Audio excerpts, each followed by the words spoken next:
Hello, primeiro ano! Teacher Catley aqui. How are you today? Fine?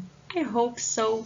Eu realmente espero que você esteja bem, você e toda a sua família. Hoje nós vamos começar com alguns slides que explicam conteúdos que estão lá no livro de vocês e também gostaria de propor a resolução de alguns exercícios. Let's go!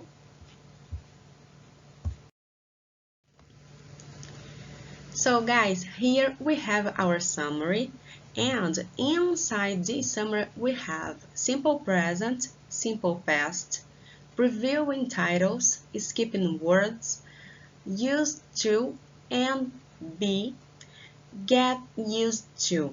Nesse momento nós temos três segregações aqui de assuntos. O primeiro vai relembrar brevemente sobre o Simple Present, Simple Past Tense também, que vocês viram de alguma forma, né, nos anos anteriores das séries de vocês. Já comentamos também em sala ainda este ano, né, antes do momento de isolamento social.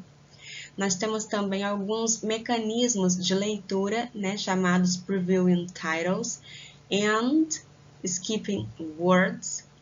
E por fim, nós temos mais uma partezinha gramatical destinada ao uso do used to dentro das orações.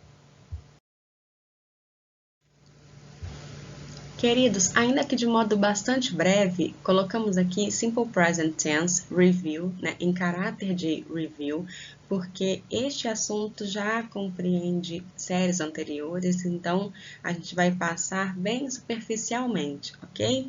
Mas é válido lembrar, que seja lembrado, que dentro desses 4 pontos prioritários, primordiais, há exemplos também com cada um deles. Veja, aqui eles entendem que o Simple Present, ele expressa hábitos de um modo geral, ações que são repetitivas ou situações, emoções e desejos permanentes.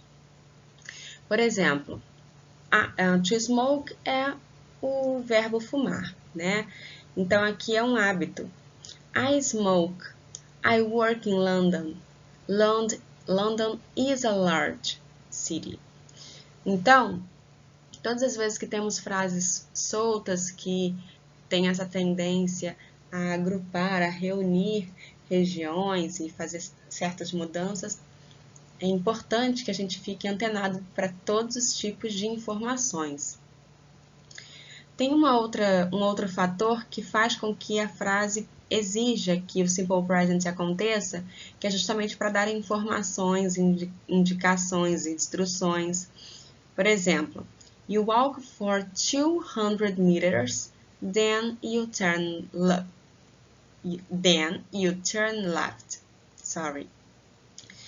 Aqui é justamente como se estivessem acontecendo durante o dia, ao longo do dia, em tempo real.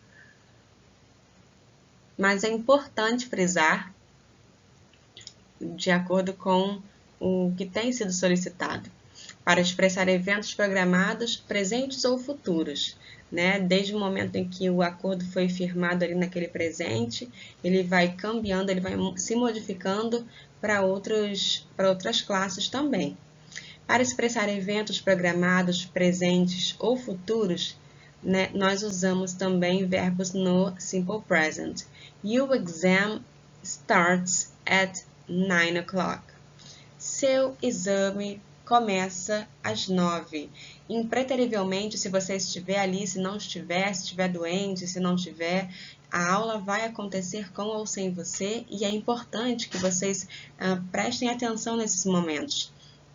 Né? Ainda mais nesse fator de isolamento social, a gente tem uma tendência a ficar com um tempo mais ocioso, mais preguiçoso, né? E o objetivo não é esse, o objetivo é que vocês sejam preenchidos cada vez mais com assuntos pertinentes, assuntos do dia a dia, contextos históricos, extremamente importantes. Por fim, para se referir ao futuro, depois de algumas conjunções. Então, veja que depois de after, when, before, as soon as, until, sempre, o tempo todo, né, os verbos eles deverão estar no presente simples. He will give it to you when you come next Saturday. Então, aqui seria importante incluir, né, devidas alterações, mas nesse caso está ok. Vamos que vamos, não deixa ninguém ficar cansado desse lado aí não, hein? Tô de olho. Simple Past Tense Review. A gente tá falando de review porque realmente é uma revisão. Quando a gente fala sobre tempo verbal, a gente automaticamente vai acionar aqui os nossos neurônios para se lembrar de verbos, de ações, de situações das quais a gente participa ou cria no nosso dia a dia, né? Quando eu falo menina, quando eu falo bonita, quando eu falo cedo, são palavras que compõem, né, os nossos vocabulários de língua portuguesa. Mas quando eu falo dançar, correr, comemos, bebemos, enfim, palavras desse tipo também fazem parte do nosso vocabulário de língua portuguesa, mas pertencem a outra classe gramatical chamada verbos, porque através deles nós sabemos sobre o que está acontecendo, quais são as ações, ok? E aqui em língua inglesa não é diferente. O verbo dançar, o verbo correr, o verbo ler, por exemplo, to dance, to run, to read, eles têm essa forma em língua inglesa. E aqui a gente vai falar não apenas do verbo por falar, a gente vai rever o tempo verbal simple past. Por que simple past? Porque aqui a gente entende que as ações elas precisam ocorrer em tempo determinado. Ou ocorrem no presente, ou ocorrerão no futuro, ou já ocorreram no passado, né? Fora isso, é sempre um desmembramento, tá? Mas esses três são os tempos que predominam. Então, Simple Past vai dar conta de falar sobre os verbos no passado, beleza? Então, temos aqui ó, a seguinte estrutura, em português mesmo. O tempo verbal Simple Past é utilizado para se referir a uma ação concluída em um período de tempo anterior ao atual. Sua duração é irrelevante, não vem ao caso. A ação pode ter ocorrido em um passado recente ou distante. Só nesse primeiro fragmento, ó, pega aqui a visão. Só nesse primeiro fragmento você já tem tudo o que você precisa para compreender o que vem a ser o Simple Past. Por quê? A gente entende que Simple Past em inglês é o tempo verbal passado, pretérito perfeito, ok? Ok. Mas aí a gente tem que se lembrar que não é de qualquer maneira que isso acontece, né? Não é um passado que começou no mês passado, lá em março, em fevereiro, e ainda continua nos dias de hoje. Esse tipo de passado não serve. Passado que é passado, Simple Past que é Simple Past, a ação ela começa e ela termina, ela finaliza no tempo anterior ao nosso hoje, ao nosso presente. Entenderam a diferença? Então tem que começar e terminar lá, senão não é Simple Past genuíno, de verdade. Aqui, por exemplo, ó, temos o seguinte exemplo em inglês. He lived in Fiji in 1920. Retomando a gravação que foi pausada e cortada. Aqui nós temos He lived in Fiji in 1976. Temos uma outra frase também que diz We crossed the channel yesterday. Veja que temos duas frases. A primeira, a gente tem a pessoa que pratica essa ação aí, que realiza essa ação, chamada he. He, a gente já sabe que não é nome de pessoa, a não ser que, né, na hora da falta de criatividade lá, a pessoa se apropriou do pronome pessoal do caso reto. Mas, nesse caso, he significa ele, pronome pessoal do caso reto, que a gente chama em inglês de subject, pertencente à terceira pessoa, tá? Então, aqui, ele viveu, ele morou nesse lugar aí, no Monte Fiji, na década aí dos anos de 1976, tá? E temos uma outra frase que, na verdade, trabalha aqui com o pronome pessoal do caso reto, nosso subject, de primeira pessoa do plural, nós, ok? We crossed the channel yesterday, tá? Então, aqui, ó, nós cruzamos aí, nós atravessamos o canal ontem. Veja que ele ter morado nessa data específica e nós termos feito isso ontem, atenção aqui, ó, o parênteses aberto, ó, advérbios de tempo, né, que expressem passado são muito bem-vindos para reforçar de que a frase ela se encontra realmente neste tempo verbal, ok? Fecha parênteses, voltando. Nesse momento, a gente consegue entender que a ação ela começou e terminou num tempo anterior ao nosso presente, ao nosso hoje. Essa pessoa ela morou nessa época lá, não mora mais. Nós fizemos isso de atravessar o canal ontem, quer seja qual canal que for, isso aconteceu ontem, não está acontecendo mais hoje, né? Então é importante deixar claro isso. E aí, há algumas outras ideias aqui que precisam ser comentadas. Por exemplo, sempre utilize o Simple Past ao indicar quando algo aconteceu para que ele seja associado a determinadas expressões temporais que indiquem. Por exemplo, a frequência, né? Often, sometimes, always, geralmente, né? Significa geralmente, com frequência, às vezes e sempre, tá? Nessa ordem, respectivamente. I sometimes walked home at lunchtime, né? Às vezes, eu fui, né, para casa, de vez em quando, aí eu ia para casa na hora do almoço.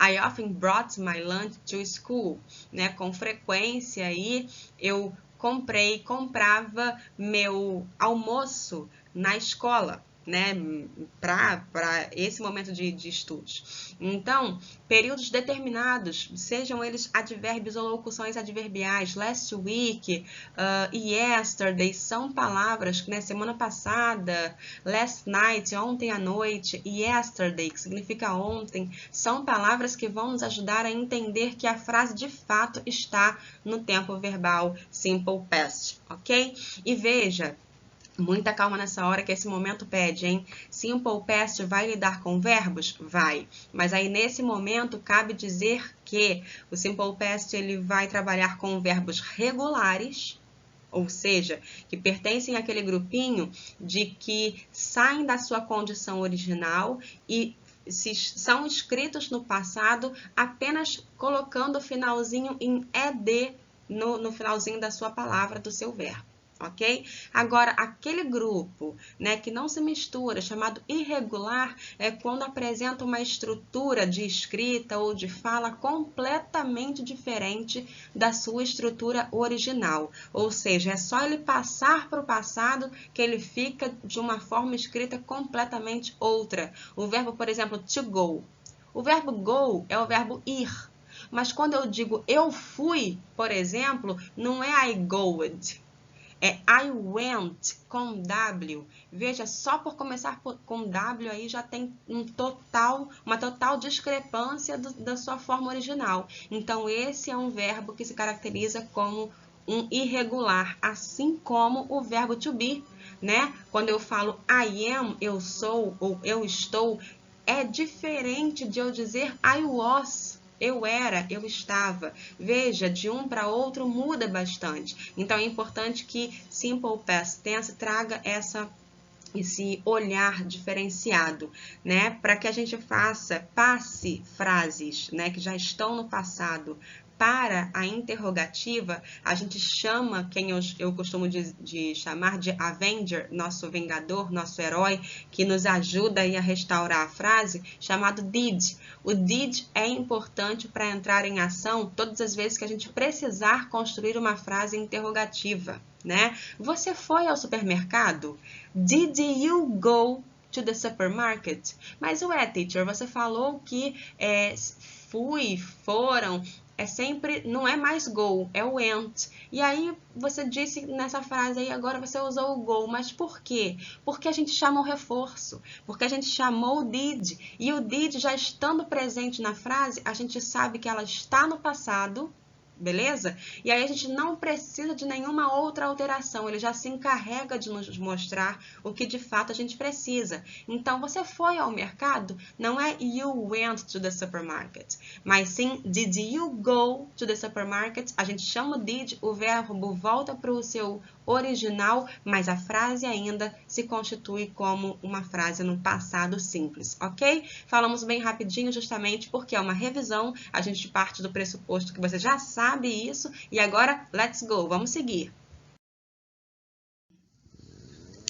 Queridos, Preview and Titles, aqui temos uma espécie de paratexto, ou seja, elementos que fazem parte, né, do texto sem que esteja contido nele, também é responsável por criar, por dar condições de construirmos algum tipo de interpretação.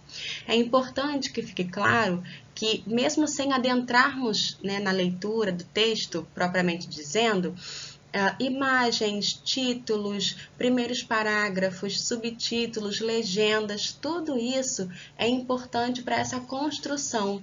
Então, aqui, por exemplo, essa pré-leitura de títulos de algum artigo, de algum texto específico, pode nos ajudar com o conteúdo, né? Pode também trazer algum tópico, alguma crítica, algum embasamento, né, de proposta que seja feita pelo autor.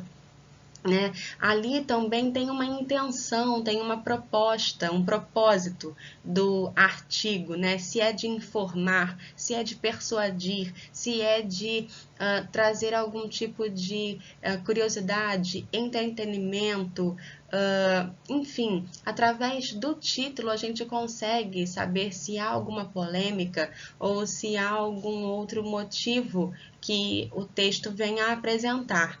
É importante que a gente sempre se concentre nessas dicas, né, nesses elementos que constroem, que fazem parte junto do texto de uma compreensão mais lógica do assunto.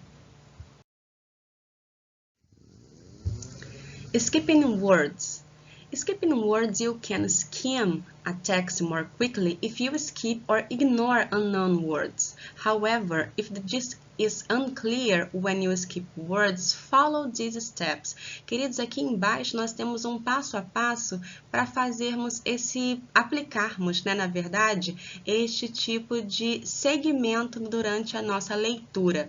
Aqui, até comentarmos sobre a parte gramatical de língua inglesa, nós estamos falando sobre técnicas de leitura também, porque muitas das pessoas, né, como nós, como alunos, que têm algum tipo de insegurança, que tem algum tipo de desconhecimento de vocabulário, de palavras, às vezes se deparam com a necessidade de ler um texto em inglês, algum fragmento, algum artigo, alguma notícia, e já desistem logo no início das primeiras linhas, justamente porque falta, né, essa motivação. E aí, tem alguns segredos, algumas coisas, algumas questões que devem ser esclarecidas, né? Por exemplo, quando a gente se depara com palavras totalmente desconhecidas, a gente precisa ter em mente que, por exemplo, é uma saída, é um artefato do autor escrevê-las dessa maneira, justamente para que não fique tão repetitivo as palavras, não fiquem tão repetitivas as palavras mais simples. Quando a gente escreve um texto, é importante prezar e priorizar também que não haja repetição de palavras em sentenças, em frases, em parágrafos muito próximos. Então, o uso de palavras sinônimas, ou seja, semelhantes de conteúdo e significado parecidos, devem ser utilizadas. Então, muitas das vezes, no início da frase, o autor já utilizou uma palavra mais simples e quando vai avançando, na medida em que vai avançando, ele precisa retomar esse mesmo conteúdo, ele vai utilizar talvez uma palavra mais diferente, mas o significado é o mesmo, tá? Então, quando houver alguma dificuldade, tente prestar atenção nessas partes, né, do discurso, do texto, palavras, né, que você pode ter pulado, porque skip words nada mais é do que fazer esse movimento de pular, de ignorar palavras que você não conhece. Tá? Então, mesmo ignorando, mesmo pulando, né? Mesmo fazendo esse skipping words, e ainda assim não ficar claro, volte no parágrafo, volte na sentença, veja o que você consegue reconhecer de substantivo, de adjetivo, quais foram os verbos utilizados, quais foram os advérbios que temos ali, advérbios de tempo, de lugar, está falando sobre o quê, sobre que tipo de notícia, é da saúde, é da educação, é do momento financeiro, sempre vai ter um conteúdo que algumas palavras que você dominará, tenho certeza. Ler também a frase, a sentença e pensar sobre os possíveis significados, os possíveis sentidos que as palavras podem apresentar, também é uma boa estratégia para compreender o parágrafo, para compreender o texto, né? E tentar apostar, tentar adivinhar, né, os significados e os sentidos dessa leitura que você mantém, desse contínuo. Então, faça aplicando isso, né, não desistindo prioritariamente, né, da leitura, reconhecendo, se for o caso, né, do iniciante, circula mesmo aquelas palavras que você não conhece e tenta sublinhar aquelas que você já tem domínio e vai montando ali um esquema para que você consiga ter essa fluência de ideias e de compreensão de texto. Seguinte, queridos, nós temos aqui um ponto mais gramatical da nossa aula. Queria total atenção de vocês, se quiserem anotar também algumas coisas no caderno de vocês, no cantinho do livro, tá? Porque essa informação vocês têm também na unidade 1 do nosso livro didático. O que nós temos aqui? Use the to and be used to e get used to. Possivelmente, ao longo dos estudos de língua inglesa de vocês, é muito provável que vocês tenham tido contato com a expressão used to, né? Ela é mais comum, porque significa justamente, né, quando a pessoa tinha alguns hábitos, né, algumas situações, fazia algumas ações no passado, né, que muito provavelmente não fazem mais no presente, né, eram hábitos, estavam justamente acostumados ou acostumadas a fazer alguma ação.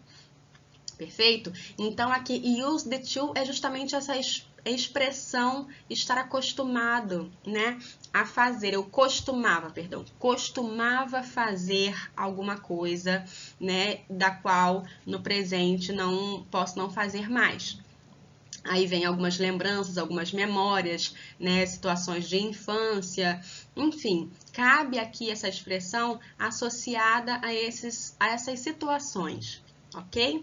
É diferente, por exemplo, do Simple Present, porque Simple Present é o tempo do nosso hoje e também momentos da nossa rotina, né? Coisas das quais a gente faz no nosso dia a dia, é uma leitura, é assistir algum vídeo, algum estudo, alguma questão de, sei lá, arrumar a casa, enfim, tudo isso que faz parte do nosso dia a dia pode ser escrito ou dito através do nosso tempo verbal Simple Present Tense.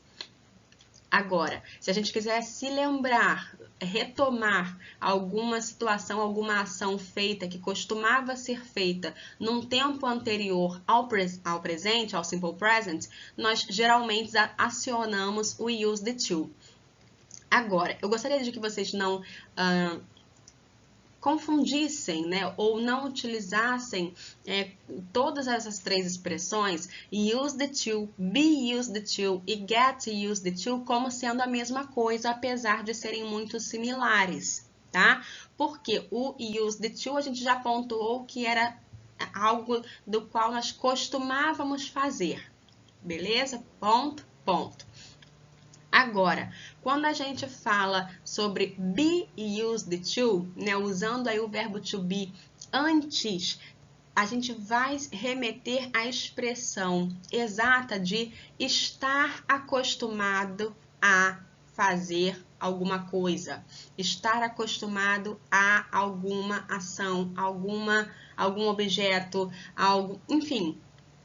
Estar acostumado. Be used to significa estar acostumado, tá? Ter o costume de.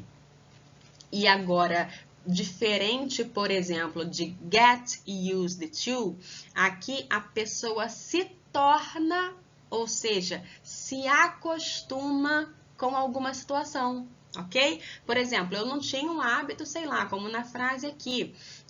It was strange at first, but I soon got used to driving a truck.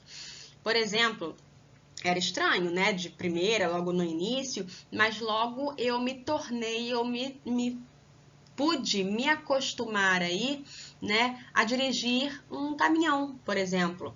Ou seja, você leva a sua vida toda de modo que você faz sempre as mesmas coisas. E aí, em determinado momento, em determinada situação, você precisa se transformar, se tornar acostumado, né, a fazer outras. Então, get used to é a expressão verbal utilizada nesse momento. Quando você estava acostumado, levava a sua vida de uma forma, mas aí você agora precisa se tornar, se transformar, né? Passar a ter o costume de fazer outras coisas ou de outros modos. Be used to, sempre falando, né? Sempre dando a entender a ideia de que a pessoa é ou está, né, acostumada a alguma coisa, a fazer algo, tá? E used to volta, né, remete ao passado de que você costumava, tinha o hábito de fazer alguma coisa e provavelmente, possivelmente, não a faz mais, ok? That's it, guys. Queridos, esse foi o momento que nós tivemos hoje. Deixo aqui para vocês uma tirinha do Garfield que eu gosto muito, tá? Dessas personagens. Acho ele sarcástico, irônico, engraçado. E aqui no nosso momento, nossa pausa de diversão do dia, deixo esse diálogo, né? De modo um tanto quanto mais mental, né, da parte do Garfield, em que ele vai respondendo aos comentários aí do John, né, e já começa da seguinte maneira: It's hard to keep up with all the changes in the world. Né? É difícil aí se manter com tantas mudanças, né, no mundo. E aí, né, o Garfield diz, I hear you, né? Eu tô aqui te ouvindo, te entendo, né? Mas you should do what I do. Você deveria fazer o que eu faço. Pretend they never happened. Né? Aqui, olha o momento, o pulo do gato, né? Já combinando com na nossa tirinha. O verbo pretender não é o verbo, né, to pretend, mas aqui pretend é fingir. Então, ó, precisa ter esse conhecimento para poder ter o domínio aqui desse momento de humor, né? Então, finja, né, que esses momentos aí de mudanças nunca aconteceram. Leva a vida do jeito que dá, né? E aí tudo se torna um tanto quanto mais leve, ok?